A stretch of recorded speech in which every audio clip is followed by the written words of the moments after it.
Any other apologies came in, T? Yes, we have another one from Datnig Mo. He submitted it via WhatsApp. Thank you. Okay. A time I should have apologized but didn't. I coached youth basketball for 20 years or so. Around year 10, I started doing personal training. I made all my money via Indians from India and fat single moms with jungle fever. So one year, I was able to get 5 of the kids I trained on one team. Needless to say, we had a terrible year. End of the year, I had a team party regardless, like pizza parties. Sue me.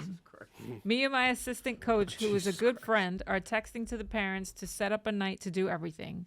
Same time, we privately texting how much this season sucked. My assistant coach texts the wrong group right after the parents agreed to a date.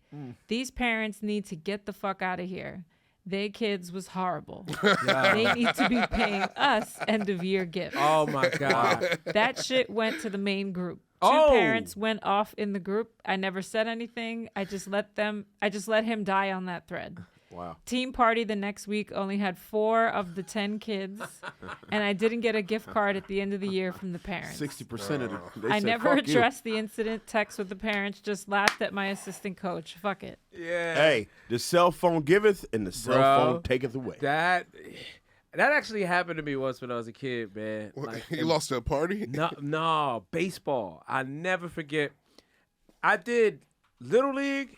Little League, I was good. Yeah. Like, I was the pitcher in Little League. When I started at 9, I was the pitcher. Whatever was coming off the bat, I was catching it, boom, boom, boom. Yeah.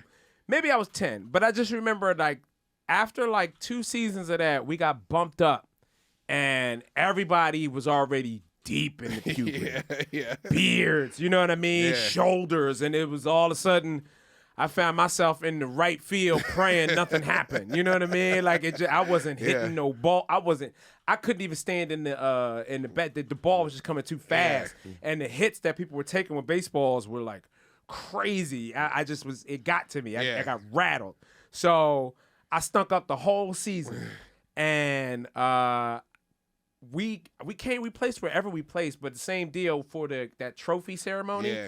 Back then, the coach would have to call all the players and talk to the parents to let them know when the ceremony was. Yeah. So he calls, I answer, and he goes, "Hey man, can you put your mother on the phone?" And I go like, "Oh yeah." No. And I just kind of like, "Ma, pick up the phone," right? And then like I put the phone back to my hair, and I just hear him. He was a bum, man. He was and I'm just like, is he talking about me? Right? Like, and it was just like, I never played baseball again after that. I was like, yo, that's wild. Right? And then my mom picked up. He's just like, hey, just want to let you know the thing. I'm like, oh, wow. I'll do you one better. I was terrible on my little league basketball team, Fox Chase, Northeast Philly. I was like the tallest black kid. I can only get rebounds. I was good with that, but I couldn't score a point, none of that shit. My mom would congratulate niggas on the other team. Hey, battle, good game. My son ain't do much of shit, but the way you juked him a few times, nice job. Like, she started complimenting niggas on the other squad. And then recently, I think I told you this before, my mom is so unapologetic.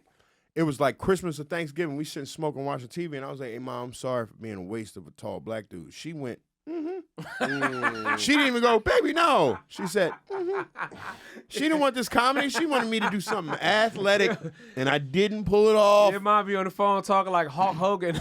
Why don't you be at least one of those rich niggas? One of those athletes or something, worth $100 million.